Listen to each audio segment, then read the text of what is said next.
기다리는 자들에게나 구하는 영혼들에게 여호와는 선하시도다. 사람이 여호와의 구원을 바라고 잠잠히 기다림이 좋도다. 사람이 젊었을 때에 멍에를 매는 것이 좋으니 혼자 앉아서 잠잠할 것은 주께서 그것을 그에게 메우셨습니다. 그대의 입을 땅의 티끌에 댈지어다. 혹시 소망이 있을지로다. 자기를 치는 자에게 뺨을 돌려대어 치욕으로 배불릴지어다. 이는 주께서 영원하도록 버리지 아니하실 것이며 그가 비록 근심하게 하시나 그의 풍부한 인자하심에 따라 긍휼히 여기실 것입니다. 주께서 인생으로 고생하게 하시며 근심하게 하심은 본심이 아니시로다. 아멘. 우리 앉으시기 바랍니다. 기도하도록 하겠습니다. 하나님 아버지, 오늘도 저희들을 예배의 자리로 불러주셨습니다. 구원의 은혜를 베풀어 주시고 믿음을 주시고 또 이 예배가 우리에게 특권인 것을 우리가 알게 하시고 하나님을 예배할 수 있도록 이렇게 불러주심을 감사합니다. 특별히 말씀을 통해서 우리의 영혼을 소생시키실 줄 믿습니다. 우리의 길을 바른 길로 인도하실 줄 믿습니다. 우리의 마음의 성전을 정결케 하실 것을 믿습니다. 구원의 은혜와 감격을 회복하실 것을 믿습니다. 삶의 관점을 변화시킬 것을 믿습니다. 하나님께서 역사하여 주시옵소서. 예수님 이름으로 기도합나이다. 아멘. 우리 사람들이 이 상투적으로 하는 이 좋은 의도를 가지고 하는 인사 중에 하나가 행복한 날들만 가득하기를 바랍니다. 그런 인사 들어보셨죠, 그죠? 행복한 날들만 가득하기를 바랍니다. 그런데 실상은 우리가 하는 많은 대화나 생각이 행복에 관한 것이 아니고 사실은 그 반대 방향인 고난에 관한 것을 더 많이 생각하고 더 많이 이야기할 때 하는 것이 현실입니다. 왜냐하면은 이 행복한 날들만 가득하다, 이것은 이 동화 속의 환상이지 세상의 현실과는 많이 동떨어져 있기 때문에 그렇죠. 근데 사람은 그것을 너무 바라고 있어요. 한 번은 이 부처님께서 이 제자들이 있었겠죠, 많이. 근데 이 제자들 중 하나가 부처님께 이렇게 물었습니다. 부처님, 정말 이 세상에서 이 평안하고 행복할 수 있는 길을 가르쳐 주옵소서. 고통이 없고 번민이 없는 그런 삶의 길을 가르쳐 주옵소서. 그러니까 부처님께서 이렇게 말씀하셨어요. 그래, 가르쳐 주마. 근데 한 가지 조건이 있다. 무엇입니까? 이 마을에 있는 집을 다 방문해 보고 그 중에 한 집이라도 고난과 고통이 없는 집을 발견한다면 너에게 그 길을 가르쳐 주마. 그래서 제자가 열심히 가가호 방문을 하면서 조사를 했습니다. 고난과 고통이 없었는가? 지금 진행되고 있지 않은가? 그런데 어느 한 집도 그런 집이 없다는 사실을 깨닫고 부처님의 의도대로 고난은 인생의 필연적인 현실이라는 것을 깨닫고 오게 되었습니다. 여러분, 고난은 현존하는 현실이기도 하지만 고난은 인간이 만들어내는 고통일 때도 아주 많습니다. 거듭 말씀을 드리지만 여러분, 프랑스 그 계몽주의 시대 때 16세기 유명한 철학가 중에 미셸 몬테인이라는 사람이 있어요. 미셸 몬테인이라는 사람이 이렇게 말을 했습니다. 고난에 관해서 고난을 당할 것을 두려워하는 사람은 이미 자신이 두려워하는 것 때문에 고난을 당하고 있다. 고난을 당할 것을 두려워하는 사람은 이미 자신이 두려워하는 것 때문에 고난을 당하고 있다라고 이야기했습니다. 고난이 인간의 현실이라면 고난을 어떻게 대하는가가 삶의 질을 좌우하고 신앙의 성숙을 좌우한다고 해도 과언이 아니겠습니다.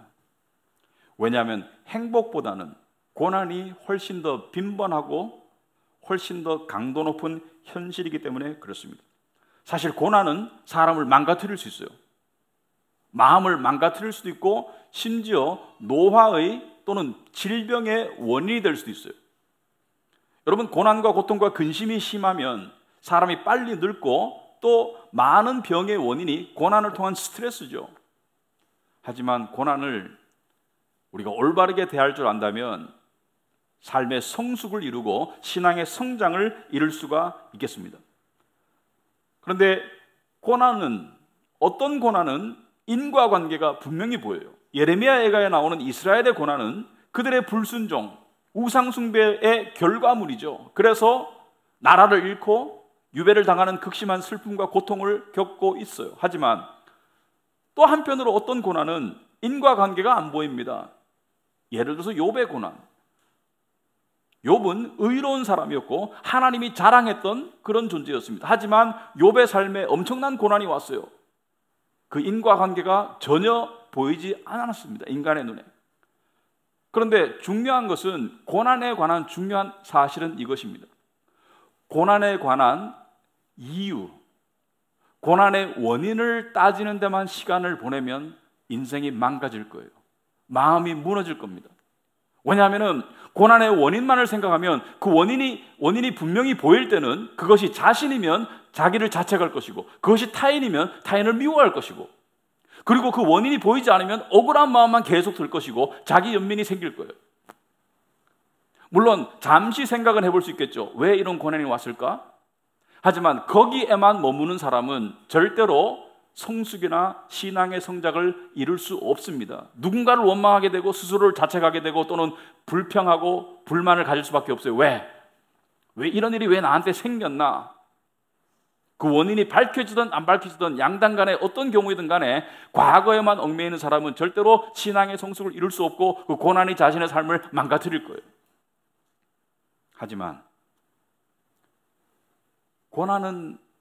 모든 고난은 하나님께서 주관하시고 허락하신다는 것을 믿는다면, 이스라엘에 겪는, 지금 예레미야에 나오는 이스라엘의 고난은 하나님께서 주도하시는 고난이고 욥의 고난은 하나님께서 허락하신 고난이고, 어떻든 간에 그 고난의 의미를 깨달아가는 사람은 결국에는 하나님의 복된 손길을 발견하게 될 것이다. 왜냐하면 고난은 그것을 제대로 받아들이는 사람에게 하나님께서 사용하시는 은혜의 통로가 되기 때문이에요.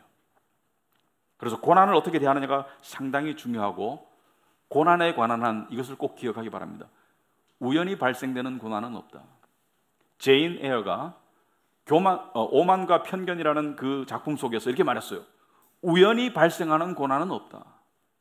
이 말은 두 가지를 의미합니다. 첫째는 고난은 필연이다. 하나님께서 주관하시는 필연이다. 그리고 두 번째 이유는 고난 속에는 의미가 있다는 것이죠. 고난 속에는 분명히 좋은 의미가 담겨 있다. 하나님의 좋은 의도가 담겨 있다. 왜? 하나님은 언약의 하나님이고 당신의 자녀를 사랑하시는 하나님이니까.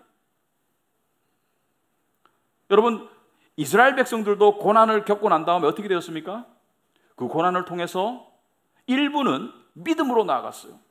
모두는 아니지만 그 고난의 시련 속에서 다니엘과 같은 훌륭한 선지자가 나올 수 있었고, 그 고난의 시간을 통해서 많은 이스라엘 백성들이 회개하고 다시 예루살렘으로 돌아오는 그러한 놀라운 역사가 있었고, 그리고 또 욥도 그 부당하고 억울해 보이는 고난의 시련의 시간을 지나고 난 다음에 하나님을 더욱더 알게 되어서 욥이 뭐라고 표현했냐면은, 지금까지는 듣기만 하던 하나님을 내가 이제 눈으로 보옵나이다. 그리고 그 고난 이후의 상황이 고난 이전보다 훨씬 더 나아졌어요. 고난을 어떻게 대할 것인가? 고난을 어떻게 다룰 것인가? 여러분, 지금 여러분의 삶 속에도 고난이 있을 것입니다. 그것이 큰 것도 있을 것이고 또 중간 정도의 고난, 고통이, 또는 사소한 고난도 있겠지만, 그 고난 속에서 여러분이 망가지고 있다면 오늘 설교가 여러분에게 도움이 되길 바랍니다. 자, 여기까지 제가 이야기한 것은 오늘 설교 본문으로 여러분을 인도하기 위함이다. 여러분, 이때까지 예레미야 애가는 고난의 슬픔과 고통에 관해서만 이야기하고 그것이 마치 마지막 현실인 것처럼 이야기했었어요. 왜? 죄가 엄중했으니까. 하지만 지난주부터 톤이 바뀝니다. 은혜적으로, 긍휼적으로, 긍정적으로 바뀌어요. 그런데 고난을 당할 때 대부분의 사람들이 고난을 응대하는 방식이 뭐냐면 기다림입니다. 기다림. 그죠? 고난 속에서 믿는 자든 믿지 않는 자든 기다려요. 뭘 기다립니까? 이 고난이 지나가기를 기다리고, 또 어떤 일이 이루어지지 않아서 고통스러운 사람이 있다면 그 일이 이루어지기를 기다리고, 하여튼 고난 속에서 사람들이 고난을 대하는 통로가 바로 기다림이에요. 기다림은 인간이 고난을 대하는 통로입니다. 방식이고. 그러니까 믿는 자든 믿지 않는 자든 누구든지 고난 가운데 기다리고 있어요. 그래서 예레미야는 기다림에 관한 이야기를 합니다. 핵심을 말씀드리자면 고난 속에서 무언가를 기다리겠거든 그것이 하나님과 연결되도록 하는 것이 중요하다. 그래서 오늘 25절에 기다리는 자들에게나 구하는 영혼들에게 여호와는 선하시다. 기다리는 자들에게나 구하는 영혼들에게 여호와는 선하시다. 근데 이게 조금 제가 영어식으로 보는 게 좀 더 좋을 것 같아요. 여호와는 선하시다. 누구에게? 여호와를 기다리는 자들에게, 여호와를 구하는 자들에게, 여호와를 구하는 영혼들에게, 여호와를 기다리는 자들에게 여호와는 선하시다. 여러분, 기다리면은 여러 종류가 있는 것 같습니다. 고난 상황 가운데 기다릴 때는 여러 종류의 모습들이 있어요. 어떤 사람들은 될 대로 되라, 던지는 이 될 대로 되라, 자포자기식의 기다림이 있습니다.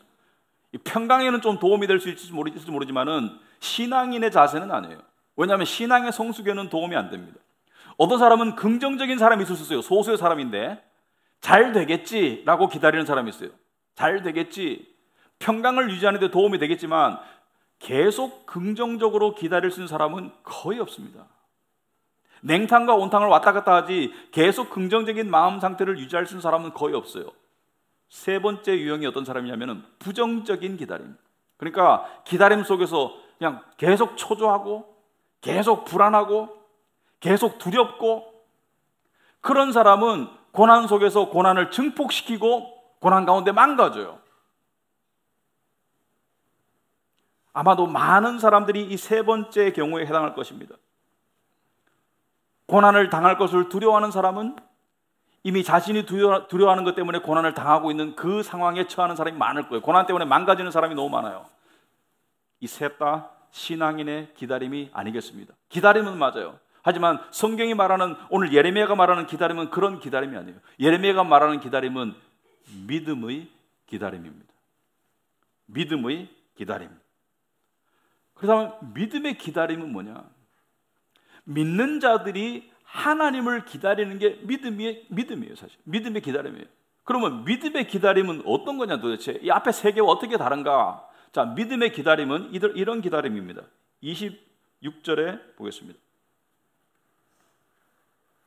사람이 여호와의 구원을 바라고 잠잠히 기다림이 좋도다. 믿음의 기다림은 잠잠한 기다림이다. 이게 무슨 뜻인가? 여러분, 아까 기다림에 관해서 이야기했죠. 우리가 고난 가운데 기다릴 때 우리 육신 안에는 소용돌이가 있죠. 초조한 소용돌이가 있고, 이 고통스러운 소용돌이가 있고, 의심의 소용돌이가 있고, 신앙인 가운데는 왜 하나님이 나에게 이런 고난을 주셨을까? 원망의 소용돌이가 있고, 그리고 자기 연민의 소용돌이도 있고, 또는 놀랍도록 자주 심각하게 분석하는 그런 소용돌이가 있어요. 왜? 어떻게? 그런 소용돌이가 우리 안에 일어날 때 그것은 믿음의 기다림이 아니겠습니다. 믿음의 기다림은 잠잠한 기다림이다. 잠잠한 기다림은 어떤 기다림인가? 첫째, 하나님이 선하시다는 것을 믿기 때문에 잠잠한 것이다. 고난을 주셨지만 하나님은 선하시다는 것을 믿기 때문에 이 고난 가운데 하나님께서 무언가 나에게 선한 선물을 주실 것을 믿는 것이다. 믿음이 없이는 기쁘시게 못하나니 하나님께 나아가는 자는 반드시 그가 계신 것과 또한 그가 자기를 찾는 자들에게 좋은 것을 주실 것을 믿는 것이 믿음입니다.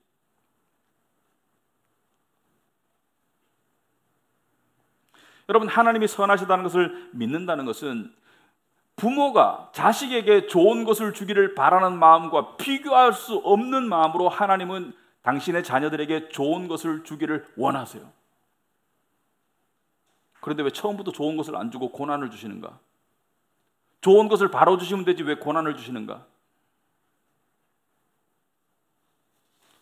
왜냐하면 하나님께서 예비하신 좋은 것은 고난을 통해서 숙성된 영혼이 받고 누릴 수 있기 때문입니다. 하나님이 그냥 주시면 이것은 복이 안 될 수 있어요. 하지만 하나님께서 주시는 복은, 하나님께서 주시는 좋은 선물은 고난으로 숙성된 영혼이 받을 때 그 감사와 감격이 있기 때문에, 여러분, 배부른 사람에게 음식을 주면 아무 소용이 없습니다. 음식이 가장 맛있는 경우는 배가 고픈 사람이에요. 물이 가장 달콤하고 시원할 때는 목이 마를 때, 목이 극도로 마른 갈증 상태에서 물이 주어질 때 그것이 굉장히 시원하죠. 마찬가지로 하나님이 예비하신 그 은혜도, 물론 고난이 우리의 죄 때문에 오고 여러 가지 이유로 오지만은 그 은혜도 고난으로 숙성된 영혼에게 주어질 수 있는 그러한 은혜이기 때문에 그렇습니다.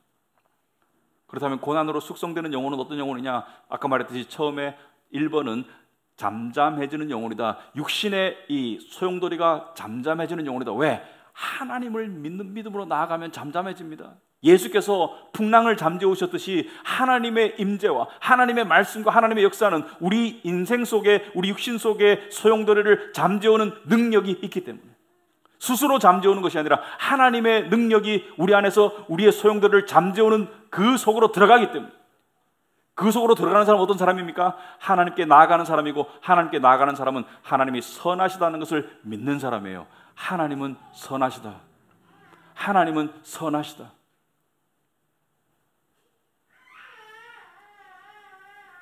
여러분, 우리의 믿음은, 하나님께서 우리에게 이루어 가시는 믿음은 꾸준한 믿음입니다. 어떤 사람들은 이 냄비 끓듯이 막 이제 하나님을 찾아야지 기도하고 막 말씀 보고 큐티하고 하다가 그냥 부르륵 3일 만에 다 지나가 버려요. 그런 믿음은 잠잠함으로 나아가는 꾸준한 믿음이 아니겠습니다. 하나님의 선하심을 믿는 믿음이 아니겠습니다. 여러분, 성경에 보시면 그런 믿음은 없습니다. 아브라함의 경우를 보세요. 아들을 기다리는 믿음의 시간이, 숙성 기간이 25년 걸렸어요. 욥은 엄청난 시간이 걸렸어요. 요셉도 마찬가지고, 다윗도 마찬가지고. 여러분, 성경 속에 하나님께 상을 받은, 하나님께 좋은 선물을 받은, 하나님께 복을 받은 사람들의 믿음의 여정 속에 고난이 없었던 사람이 없고 그 시간이 짧았던 사람도 없습니다. 공통점이 있다면 고난이 있었고 억울함이 있었고 부당함이 있었고, 그러나 그들은 그 속에서 처음에는 육신의 반응이 막 나왔어요. 아브라함은 자기 스스로 막 저질러 가지고 이스마엘을 막 낳아버리고, 욥은 친구들과 논쟁하고 언쟁하면서 하나님께 온갖 불만과 이 억울함을 토로하고, 하나님 나타나서 저하고 변론해 보시죠. 막 자기 의를 내세우고. 하지만 결국 하나님의 능하신 손길이 그들을 잠잠한 믿음 상태로 끌고 갔죠. 그리고 하나님께서 그들에게 뭘 줬습니까? 예비하신 복을 주셨죠. 하박국 선지자는 이렇게 말합니다. 비록 더딜지라도 기다려라. 지체되지 않고 반드시 응하리라. 기다리라. 이것이 믿음입니다. 기다림이 믿음이에요. 하나님의 선하심을 알고 기다리는 게 믿음이에요. 그런데 그 기다림이 왜 어려운가? 왜 어려운가? 왜냐하면 그 기다림 가운데 우리는 사람들에게 수치감을 느낄 때도 있고, 저 사람과 나를 비교했을 때 자기 연민에 빠질 때도 있고, 억울할 때도 있고, 그리고 남이 나를 업신여길 때도 있어요. 심지어 그런 속에서 어떻게 기다려야 되나? 하나님께서 예비하신 선물은 우리가 당하는 고난과 수치와 부당함과 억울함과 비례한다는 것을 말씀하신다. 그러므로 고난과 억울함과 수치를 당하는 만큼 하나님께서 예비하신 선물이 값지게 된다는 것을 이야기한다. 하나님은 공평한 하나님이시다. 그래서 오늘 본문에 뭐라고 나와 있습니까? 30절에 자기를 치는 자에게 뺨을 돌려대어 치욕으로 배를 불릴지어다. 자기를 치는 자에게 뺨을 대어서 치욕으로 배를 불려라. 그러니까 억울하면 억울함을 감수하고 받아들여라. 수치를 당하고 있으면 감수하고 받아들여라. 그리고 그 속에서 속이 부글부글 계속 끓어라. 그 속에서 숙성이 되어라. 마치 뜨거운 열 속에서 녹아내는 은을, 풀무는 금을 여호와는 마음을 연단하시듯이 그 뜨거움 속에서 자기가 숙성되어라. 이는 주께서 31절에 영원하도록 버리지 아니하실 것이며 비록 근심하게 하시나 그의 풍부한 인자하심에 따라 긍휼히 여기실 것임이라. 여러분, 그 고난과 억울함과 부당함의 시간은 끝이 있다는 것을 이야기합니다. 하나님께서 반드시 긍휼하심으로 갚아주실 것을 이야기합니다. 그러므로 억울함이나 부당함을 당할 때 그것을 달게 받으라고 이야기하고 있습니다. 우리 육신은 억울해요. 우리 육신은 이건 부당해요. 누구에게 하소연하고 싶고 보상받고 싶고 따지고 싶고, 그러나 그런 육신의 소용돌이를 잠잠히 하고 하나님을 바라보는 것이 믿음이라고 이야기하고 있습니다. 욥이 얼마나 억울했겠습니까? 자기가 당하는 이 고난과 재난 속에서 인과관계가 안 보이는데 친구들이라고 3명이 찾아와가지고 자기를 위로하기는커녕 자기를 정죄하는 모습 속에서 얼마나 부당하고 억울했겠어요. 그런데 욥이 간간히 믿음의 표현을 하죠. 욥기 16장 20절에 보시면 이런 말씀이 있죠. 나의 친구는 나를 조롱하고 내 눈은 하나님을 향하여 눈물을 흘린다. 얼마나 시적이면서 얼마나 멋있는 표현인지 모릅니다. 나의 친구들은 나를 조롱하는데 내 눈은 하나님을 향하여 눈물을 흘린다. 어디다 하소연하고 있어요? 하나님을 향해서 잠잠히 눈물을 흘리고 있어요. 이게 신앙에 나아갈 바입니다. 사람들과 대적해서 싸우고 원인을 규명하고 따지고, 그것이 아니고 하나님을 향하고 있다. 물론 욥도 처음부터 그게 가능하지는 않았어요. 그리고 욥은 결국에는 잠잠한 믿음 상태로 나아갑니다. 하나님의 은혜로. 여러분, 욥기 마지막에 보면 욥이 어떻게 표현합니까? 그렇게 하나님을 향해서 불만과 이 원망을 쏟아놓고 변론을 쏟아놓고 그렇게 따지던 욥이 마지막에 가면 어떻게 돼요? 욥기 40장 3절 오면은 욥이 여호와께 대답하여 이르되 보소서 나는 비천하오니 무엇이라 주께 대답하리까? 손으로 내 입을 가릴 뿐입니다. 손으로 내 입을 가릴 뿐이로소이다. 하나님을 향해 기다림의 성숙한 믿음으로 나아가는 사람은 하나님을 향해 따지지도 않고 의심하지도 않고 주어진 상황을 묵묵히 받아들이는 가운데 믿음으로 나아가는 사람입니다. 이건 쉽지 않아요. 하루아침에 되지 않아요. 하지만 하나님은 그래야지 예비하신 복을 받을 그릇이 된다 이렇게 이해하고 있습니다. 오늘 말씀에 29절에 오시면 이런 말씀이 있죠. 그대의 입을 땅의 티끌에 댈지어다. 혹시 소망이 있을지로다. 그대의 입을 땅에 티끌에 댄다는 것은, 이것은 은유적인 표현으로 입이 땅의 티끌에 단다는 것은 더 이상 낮아질 수 없는 겸손을 말하죠. 그래야 소망이 온다는 거예요.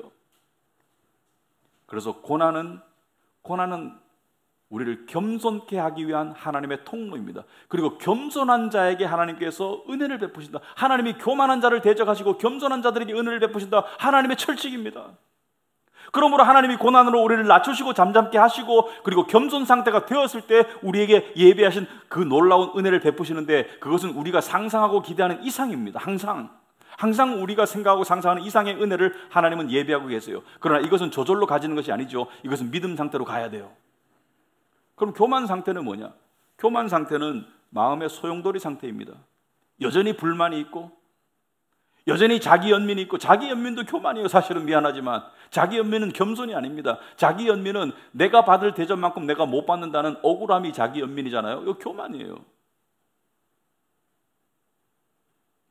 남과 따져서 내가 옳다는 것을 증명하고 싶은 자기의 교만입니다.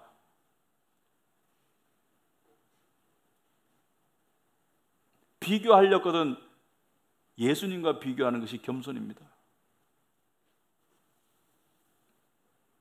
그 육신의 소용돌이의 교만 상태를 낮추셔서 입이 땅의 티끌에 닿고 그 다음에 마음이 잠잠해지고 고요해지고 내 손으로 입을 막습니다. 더 이상 할 말이 없습니다 라는 그 상태까지 하나님께서 끌고 가시는 거예요. 왜? 예비하신 복을 주기 위해서.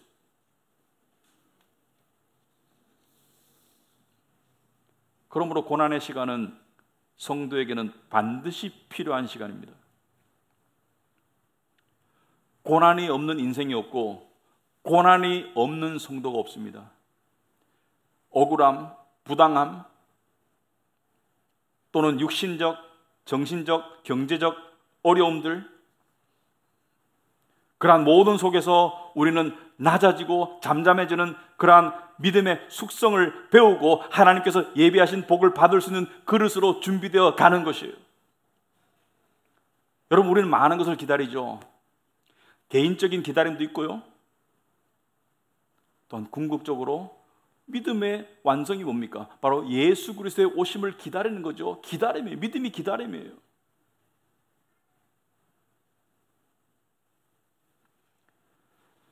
(31절에) 오늘 본문에 이는 주께서 영원하도록 버리지 아니하실 것이다. 하나님께 버림받은 것 같은 느낌이 든다고 말하는 사람이 있어요. 하나님은 영원히 우리를 버리실 분이 아니다. 그가 비록 근심하게 하시나 그의 풍부한 인자하심에 따라 긍휼히 여기실 것입니다. 근심하게 하시나 결국에는 긍휼히 여기실 것이다. 이것을 믿는 게 믿음이에요. 고난 가운데 잠잠할 수 있는 영혼은 이것을 믿기 때문이에요.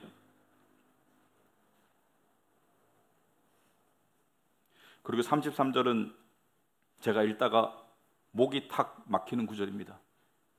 주께서 인생으로 고생하게 하시며 근심하게 하심은 본심이 아니시로다. 하나님의 본심이 아니다. 무슨 말입니까? 고난이 최종 목적지가 아닌 거예요. 이유 없이 우리를 고통 가운데 두는 게 하나님의 목적이 아니라는 거예요. 하나님의 본심이 아니라는 거예요. 여러분, 기독교의 진리는 아주 이 오묘한 이 섭리가 있습니다. 모습이 있습니다. 무슨 말이냐면은 하나님의 너무나 놀라운 이 복과 선물이 포장지가 너무나 볼품없고 심지어 포장지가 따끔따끔하게 아파요. 무슨 말이냐면은 여러분들이 선물과 포장지는 대충 같이 가죠. 선물이 좀 초라하면 포장지도 초라한데 초라한 선물을 아주 화려한 포장지로 해가지고 남에게 주면 나중에 욕먹겠죠, 그죠? 이 안에 좋은 거 들은 줄 알았는데 뭐 안에다가 뭐 예를 들어서 뭐 감자깡 하나 넣어놓고 포장지는 10,000원짜리로 포장하면 이거 나중에 욕먹을 일이죠. 마찬가지로 그 안에 정말 비싼 홍삼을 넣었는데 포장지는 신문지에 말아주지 않겠죠. 포장지와 선물은 격이 보통 맞아요, 그죠? 그 안에 내용물이 좋으면 백화점 가가지고 포장 코너에 가가지고 아주 좋게 포장하는 그런 경우도 있죠. 그런데 우리가 하나님께 받는 선물을 한번 생각해 보세요. 우리가 받는 구원이라는 세상의 가치와 바꿀 수 없고 비교할 수 없는, 더할 수 없는 그 놀라운 선물의 포장지는 십자가예요. 사람이 보기에 하잘것없고 고통스러운 십자가라는 그러한 포장지 속에 구원의 선물을 놓으셨어요. 여기에 중요한 영적인 원리가 있습니다. 고난이 그와 같은 거예요. 고난을 그냥 포장지만 보고 그것만 가지고 거기서 낙담하고 거기서 불만할 것이 아니라 그 고난이라는 포장지 안에 하나님께서 두신 선물이 있다는 것을 알아야 합니다. 그 고난과는 비교할 수 없는, 우리가 잠시 당하는 고난은 앞으로 다가올 영광과 좋게 비교할 수 없다는 것을 알아야 합니다.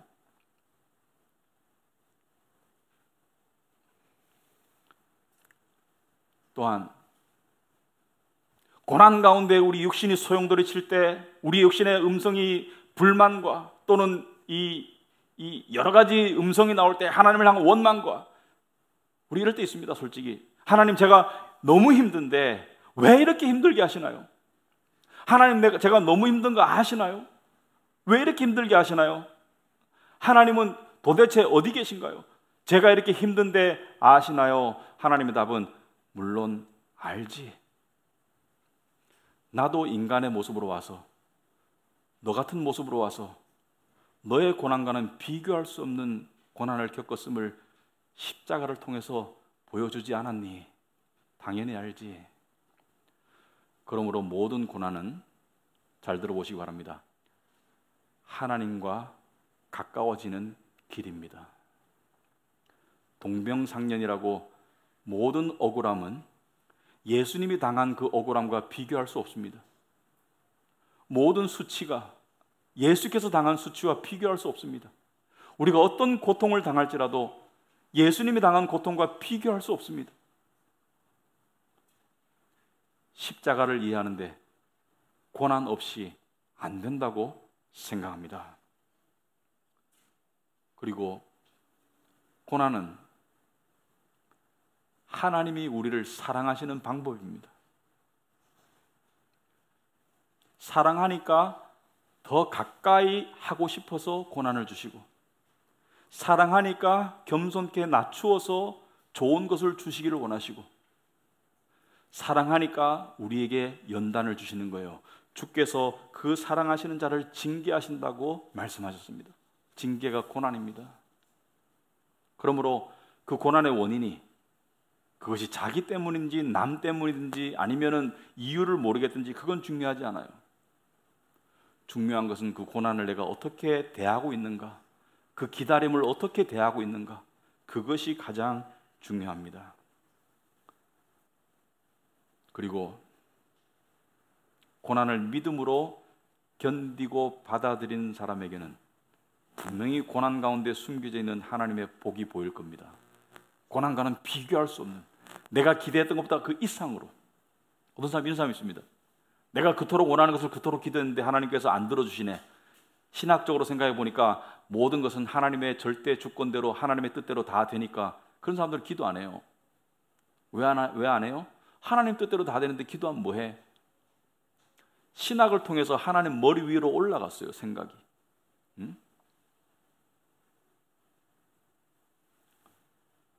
비록 내가 간절히 바라는 그 모양 그대로 안 이루어 주실지라도 하나님은 우리가 상상하는 이상으로 무언가를 예비하고 계시다는 것을 알고 매달려야 합니다. 그것이 하나님의 뜻입니다. 그리고 하나님은 아까도 말했지만 고난이라는 포장지 안에 당신의 복을 담을 때가 거의 대부분이에요. 여러분, 예수님께서 구원의 놀라운 복음의 말씀을 전파하시면서 동네방네 사람 다 모아가지고 그걸 설명하셨습니까? 예수님은 주로 비유로 말씀하셨어요. 알쏭달쏭하게. 예수님께서 예를 들어서 씨 뿌리는 자의 비유를 말씀하셨어요. 근데 제자들과 사람들이 다 듣고 눈을 멀뚱멀뚱 듣고 이게 무슨 뜻이지? 그래서 사람들이 다 돌아가고 난 다음에 제자들이 예수님께 물었습니다. 무슨 뜻입니까? 예수께서 설명해서 풀어주셨어요. 아하, 깨달았습니다. 그런데 왜 이렇게 처음부터 쉽게 말씀 안 했습니까? 예수께서 뭐라 했습니까? 천국의 비밀을 아는 것이 너희에게는 허락되었지만 그들에게는 아니다라고 말씀하셨어요. 무엇입니까? 하나님은 언약 백성을 향해서 은혜를 베푸시는데 그 방법이 고난이다. 그 통로가 고난이다. 제가 어렸을 때 기억이 납니다. 중고등학교 때 한 반에 한 68명쯤 있었어요. 그런데 그때 다 도시락을 싸가지고 다녔죠. 지금처럼 학교 급식이 없었습니다.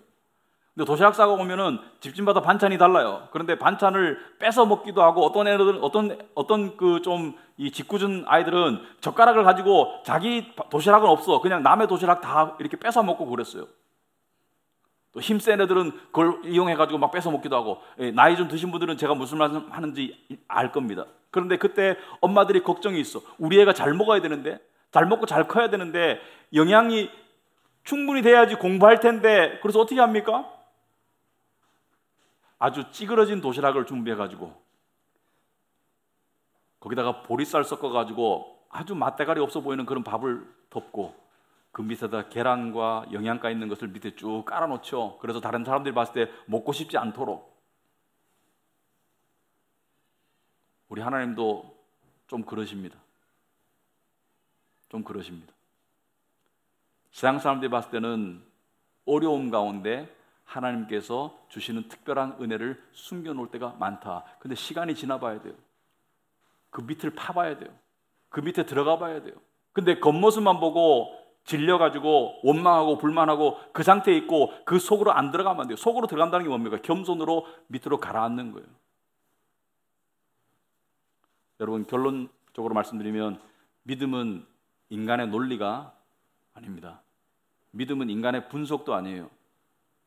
그래서 성경 말씀을 많이 읽는데 그것을 자기가 분석하는 데만 주로 사용하는 사람은 아마도 믿음의 성장이 좀 어려울 것 같아요. 믿음은 어떤 것입니까? 자기의 명철을 의지하는 것이 아니라 하나님을 의지하는 게 믿음입니다. 믿음은 지금의 내 생각과 하나님이 인도하시는 길이 반대될지라도 따라가는 게 믿음이에요. 하나님이 하라는 대로 하는 게 믿음이에요. 그래서 믿음의 조상인 아브라함은 어떻게 했습니까? 이삭을 바쳐라. 아니, 논리적으로 말이 됩니까? 이삭을 통해서 큰 민족을 이룬다고 하셨는데 이삭을 죽이면 어떻게 큰 민족을 이루나? 인간의 논리로 도저히 받아들일 수 없는데 이삭을 데리고 산으로 올라가서, 이게 믿음이에요. 이게 믿음의 완성이에요. 예를 들어서 하나님께서 여호와께 감사하라. 감사하는 게 믿음입니다. 네 이웃을 사랑해라. 사랑하는 게 믿음입니다. 용서해라. 용서하는 게 믿음입니다. 하나님을 예배해라. 예배하는 게 믿음이에요. 그러한 삶을 마치 마라톤 하듯이 100m 달리기가 아니고 심지어 장거리 도보하듯이 꾸준하게 잠잠하게 살아가는 것이 믿음의 성숙입니다. 그 자리를 지키는 게 믿음입니다. 그러므로 믿음은 별난 모습이 아닙니다. 예배자로서의 자리를 지키고 하나님의 백성으로서의 자리를 지키고, 그것이 믿음입니다. 그렇게 믿음으로 여호와를 바라볼 때, 그리고 특별히 여호와가 선하시다는 것을 계속 믿어 나가시기 바랍니다. 여호와는 선하신 여러분의 하나님이시고 아버지시다는 것을 믿기 바랍니다. 상황이 어떨지라도 그 믿음 가운데 꾸준하게 걸어가시면 하나님의 놀라운 예비하신 복을 여러분이 반드시 받아 누리실 것입니다. 그것이 언약의 하나님의 약속입니다. 아멘. 네, 기도하겠습니다.